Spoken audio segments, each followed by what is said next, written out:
ابو بکر ہے۔ آقا کریم فرماتے ہیں حب ابا بکر و شکرہ واجب علی کل امتی، ابو بکر سے محبت کرنا اور اس کا شکریہ ادا کرنا میری پوری امت کے اوپر واجب ہے۔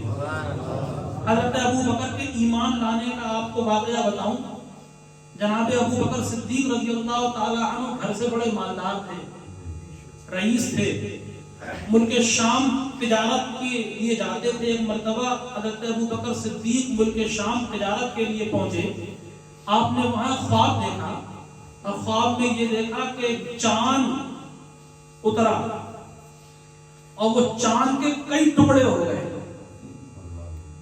وہ چاند کے کئی ٹکڑے ہو گئے، پھر سارے ٹکڑے جمع ہو کے میری گود میں آ گیا پورا چاند۔ جناب ابو بکر صبح کو بیدار ہوئے، بحیرہ راہب عیسائیوں کا سب سے بڑا پادری، اس کے پاس پہنچے ابو بکر اپنے خواب کی تعبیر پوچھنے کے لیے۔ پورا واقعہ حضرت ابو بکر نے بحیرہ راہب کو سنایا۔ بحیرہ راہب جناب ابو بکر سے کہنے لگا کہاں رہتے ہو؟ فرمایا مکہ رہتا ہوں۔ کہنے لگے کس قبیلے سے ہو؟ فرمایا قریش قبیلے سے ہوں۔ تو بحیرہ راہب کہنے لگا کہ تمہارے یہاں تمہارے قبیلے میں پیغمبر پیدا ہوں گے کہ جن کا نام محمد ہوگا اور وہ اللہ کے نبی ہوں گے، اور تم سب سے پہلے ان کا کلمہ پڑھو گے، دنیا میں تم ان کے وزیر رہو گے، زندگی میں تم ان کے وزیر رہو گے، اور دنیا سے جب وہ چلے جائیں گے تب ان کے جانشین رہو گے۔ حضرت ابو بکر صدیق رضی اللہ تعالی عنہ نے جب یہ سنا تو بس دل میں رکھی یہ بات، کہی نہیں کسی سے، تشریف لے کے آئے مکہ شریف۔ اللہ کے نبی سرور عالم صلی اللہ علیہ وسلم نے نبوت کا اعلان فرمایا، نبوت کا اعلان فرمایا، حضرت ابو بکر کو دعوت دی۔ تو حضرت ابو بکر کہنے لگے کہ آپ کے پاس نبی ہونے کی دلیل کیا ہے؟ حضور سے فرمایا آپ کے پاس نبی ہونے کی دلیل کیا ہے؟ تو سرکار مسکرائے کہنے لگے ابو بکر جو تم نے خواب دیکھا تھا بحیرہ راہب نے اس کی تعبیر بتائی تھی، یہ کیا کم بڑی دلیل ہے تمہارے لیے؟ یہ کیا کم بڑی دلیل ہے تمہارے لیے؟ فوراً حضرت ابو بکر کلمہ پڑھ کے مسلمان ہو گئے۔ سبحان اللہ، یہ آپ کے ایمان لانے کا واقعہ ہے۔ اور سرکار فرماتے ہیں کہ مجھے کسی کے مال نے اتنا فائدہ نہیں دیا ہے کہ جتنا فائدہ ابو بکر کے مال نے دیا ہے۔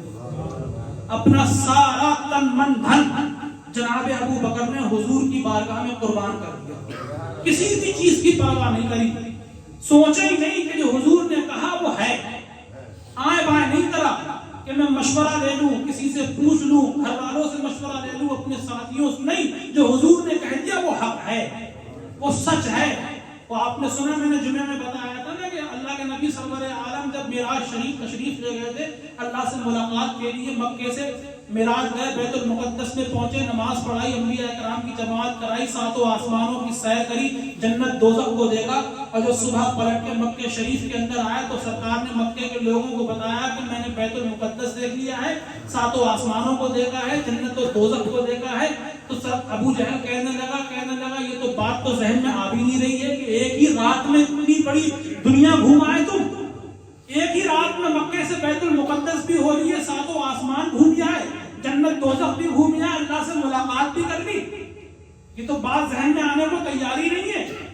تو ابو جہل پروپیگنڈا کرنے لگا، میں کہتا نہیں تھا کہ محمد مجنون ہیں، پاگل ہیں، دیوانے ہو گئے ہیں۔ حضرت ابو بکر صدیق رضی اللہ تعالی عنہ سے اس کی ملاقات ہو گئی اور کہنے لگا ابو بکر میں تم سے کہتا تھا کہ تم جس کا کلمہ پڑھتے ہو مجنون ہے، بتاؤ بے وقوفی والی باتیں کر رہا ہے۔ وہ یہ کہہ رہا ہے کہ میں رات بیت المقدس بھی گھوم لیا، ساتوں آسمان کی سیر بھی کر لی، جنت دوزخ کو بھی دیکھ لیا، اللہ سے ملاقات بھی کر لی۔ اب یہ واقعہ حضور نے حضرت ابو بکر کو بتایا نہیں تھا، لیکن حضرت ابو بکر نے جب یہ سنا تو ابو جہل سے کہنے لگے اگر میرے نبی نے یہ کہا ہے تو یہ سچ ہے، اس سے آگے بھی کہتے حضور تو وہ بھی سچ ہو جاتا۔ کسی بھی چیز کا آپ نے پسو پیش نہیں کیا، حضور کی بات پر آمنا صدقنا، جو میرے آقا نے کہا اس کو تسلیم کیا، اس کو مانا۔ تبھی حضور نے فرمایا کہ میں نے ہر کسی کا بدلہ چکا دیا ہے دنیا میں سوائے ابو بکر کے، سوائے ابو بکر کے میں نے ہر کسی کا بدلہ چکا دیا ہے، اور ابو بکر کا بدلہ تو اللہ ہی دے گا۔ ہم لوگ ان کی محبت میں یہاں بیٹھے ہوئے ہیں، ان سے محبت کرنا، ان کا شکریہ ادا کرنا یہ ہم سب پر واجب ہے۔ اسلام آج جو پھل پھول رہا ہے، آج پوری دنیا میں جہاں جہاں انسان ملے گا وہاں وہاں محمد کا غلام ملے گا. یہ صدقہ ہے حضرت ابو بکر صدیق رضی اللہ تعالی عنہ کا. اس کو یوں بھی کہہ سکتے ہیں, اگر کوئی پوچھے کہ صدیق اکبر کا دوسرا نام کیا ہے تو آپ کہہ سکتے ہیں کہ صدیق اکبر کا دوسرا نام اسلام ہے. اسلام کا دوسرا نام صدیق اکبر ہے. ضرورت ہے یعنی اتنے جناب والا ہمارے جسم پہ بال نہیں ہے کہ جتنے احسان صدیق اکبر کے ہمارے اوپر. اللہ کے نبی سرور عالم صلی اللہ تعالی علیہ وسلم نے مکے میں تبلیغ فرمائی. نبوت کے اعلان کے بعد اسلام کی تبلیغ کرنے لگے. بڑی پریشانی کا آپ نے سامنا کیا. لوگوں نے آپ کو مارا, راستوں میں کانٹے بچھائے گئے, کوڑے پھینکے گئے, آپ کو جناب والا پتھر مارے گئے, آپ کے جسم مبارک سے خون نکلا, آپ کو جناب والا قید بھی کیا گیا. بالآخر مجبور ہو کر اللہ کے نبی سرور عالم صلی اللہ تعالی علیہ وسلم نے مکے کو چھوڑا, ہجرت فرمائی مدینہ المنورہ تشریف لے جانے کے لیے. ہجرت جب فرمائی تھی تو ہجرت میں حضور کے ساتھ جو ساتھی تھے وہ یہی حضرت ابو بکر صدیق رضی اللہ تعالی عنہ تھے. اللہ کے نبی سرور عالم صلی اللہ تعالی علیہ وسلم کو لے کر حضرت ابو بکر ہجرت کر رہے ہیں, مدینے کی طرف جا رہے ہیں. حاجی لوگ حج کر کے آئے ہیں, ابھی عمرہ کر کے آئے ہیں. غار ثور نامی پہاڑی کے اوپر اللہ کے نبی سرور عالم صلی اللہ تعالی علیہ وسلم نے قیام فرمایا. اب تو وہاں پہ سیڑھیاں بن گئی ہیں, اس زمانے میں تو سیڑھی بھی نہیں تھی, نوکیلے پتھر. اللہ کے نبی اور حضرت ابو بکر صدیق رضی اللہ تعالی عنہ دونوں ساتھ تھے.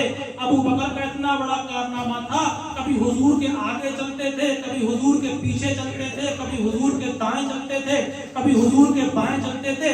آقا نے فرمایا ابو بکر کیا معاملہ ہے, کبھی تم آگے چلتے ہو, کبھی تم پیچھے چلتے ہو, کبھی دائیں چلتے ہو, کبھی بائیں چلتے ہو. تو کہنے لگے یا رسول اللہ, میرا ذہن جب یہ کہتا ہے کہیں شاید دشمن آگے سے نہ آ جائے تو میں آگے چلا جاتا ہوں, پھر میرا دل یہ کرتا کہیں دشمن پیچھے سے نہ آ جائے تو پیچھے چلا جاتا ہوں, پھر میرا دل یہ خیال کرتا کہیں دشمن دائیں سے نہ آ جائے دائیں چلا جاتا ہوں, کہیں بائیں سے نہ آ جائے بائیں چلا جاتا ہوں. اتنی مصیبتیں حضرت ابو بکر نے اٹھائی.